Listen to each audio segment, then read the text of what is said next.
go. Sorry, you were saying about taking the sexton job here? Well, I saw the need, and that it needed some love. Yeah. So before I said, made the offer that I was interested in doing it, I really thought about how committed could I be to this, and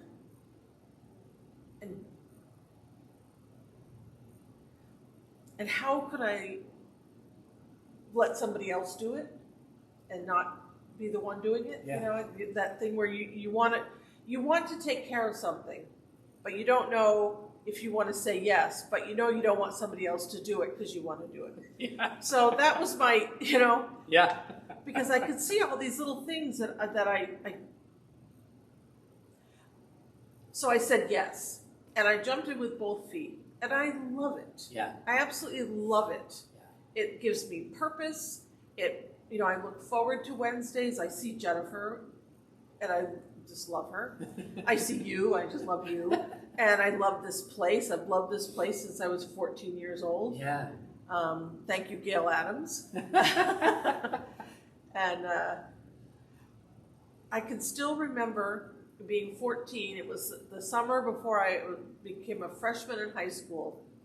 And I was with Debbie Adams.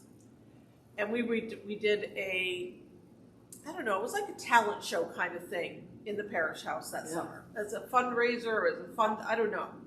But I was part of it.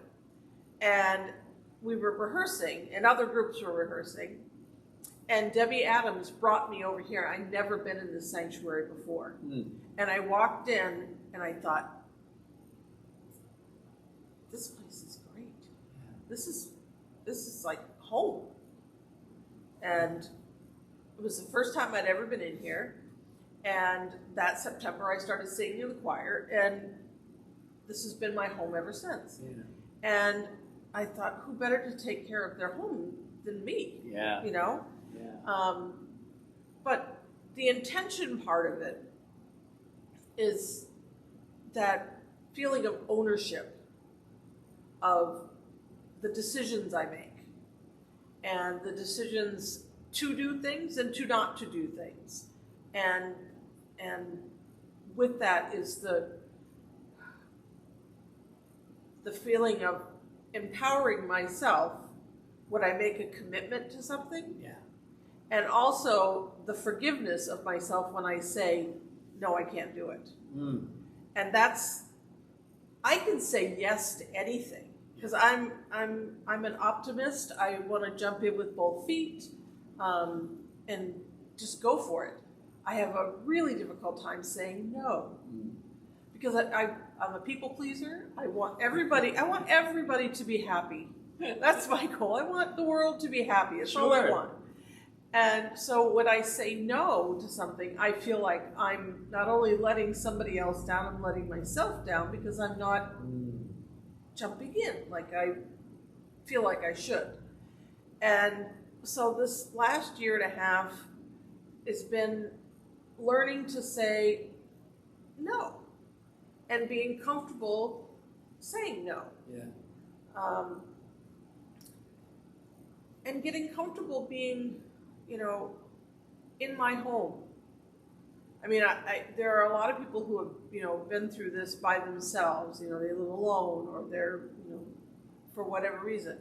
I happen to be in a really great situation where I have a roommate. So I've never been, totally isolated. In the first year of the pandemic, I was working, so I was seeing people.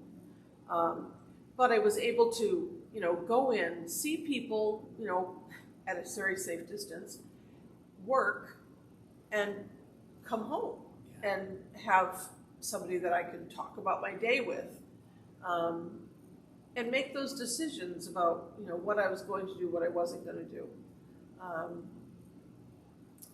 And it's really freed me from a lot of stuff. I broke some habits that's stopping at the store every day. For anything, whether it be Walmart or the grocery store or the craft store or whatever. That's been a great help to that. So I'm sure that I put a dent in the economy. Because Laurie Smith is not stopping and buying something every day. But just changing my mindset of when I need something and when I don't need it has been a huge thing. Yeah, and what do you need and why? Yeah. And it's really leading you down this path of really holding things with purpose. I mean, to your point. And, you know, I can't help but note that, I mean, this has everything to do with how we manage our time and how we use our time. We know that when God gave Moses the 10 Commandments, and one of the first ones was honor the Sabbath, keep it holy, rest. God says, it's because I freed you from slavery. You didn't have the ability to choose for yourself when to work and when not to. So have the intention of having a day of rest so that you will never be enslaved to anyone again. So to hear you say like this, having this intentionality, it has literally freed you. It has given you the power to reclaim your identity and your life from all these things, all these habits that had just sort of been draining you over years. Yeah. Yeah. And it's and I mean it appeals to my, you know, New England sense of frugality, like, you know, use what I have. Yes. And to make something from what I've got in front of me. It's freed me to spend more time creatively. Yeah. Which is like, What a gift. you know, it's a gift. Like I said, the pandemic has been horrible for so many people on so many levels in so many ways. But as I walk further away from the ground zero of it, I'm taking away more good things than bad. You know, I'm taking away getting parts of myself back. Yeah. And maybe I needed that hard stop that we all went through. And which was so difficult for so many people, and it was difficult for me too. But maybe I needed that to reset myself. You know, I'm painting again. I'm drawing. I'm creating things. I feel like I'm recreating myself. Yeah. And I'm feeling more empowered with the things that I say yes to and more committed. You know, I used to I love choir. I love it. Yeah. Which is why I've sung in it for so many years. But I got to the point where I would dread going. I was like, I've got to go out. But then I would feel so great when it was done. And I would remind myself the following week, you know, you're going to feel great when it's done. Now I feel great when I'm going. Wow. You know, I feel that excitement again. You know, we're gonna make some music. We're gonna be around each other. You know, we're gonna feel some energy. Does it sound familiar, church? It must.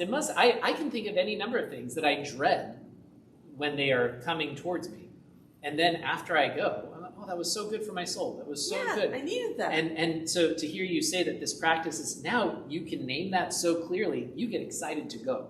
Yeah, I mean, I know that it's gonna be great while I'm there. I know it will be, but it's gonna be even better when I leave because I'm gonna have, you know, I'm gonna have that feeling.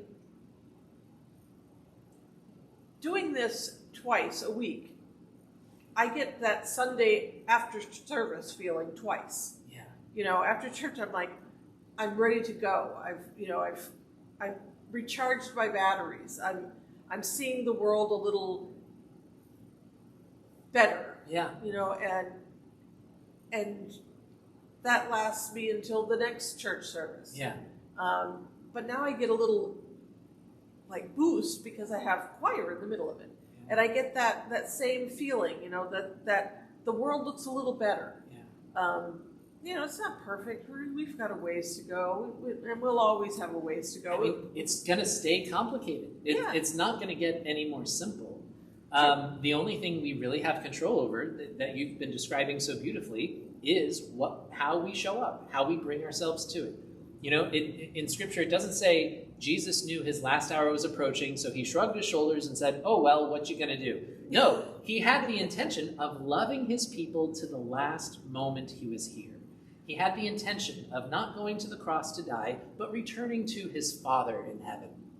The way we bring ourselves and show up to our lives in the world, it changes everything. If we bring our intention, if we bring our whole self, if we're able to say a deep yes and a deep no, that is just a different quality of life than just kind of shrugging our shoulders and saying, "Yeah, what you gonna do?" I can't thank you enough for walking us through this so powerfully. Well, thank you for asking me. I'm delighted. Delighted to be here. I'm delighted to have you. This is home. Yeah. And it's truly my hope that all of us can have the intention of, no matter what our clocks are doing, no matter what our calendars are full with, hopefully we can all take some more intention to show up for one another, to deepen these relationships, and see what God is ready to do next. Thank you so much.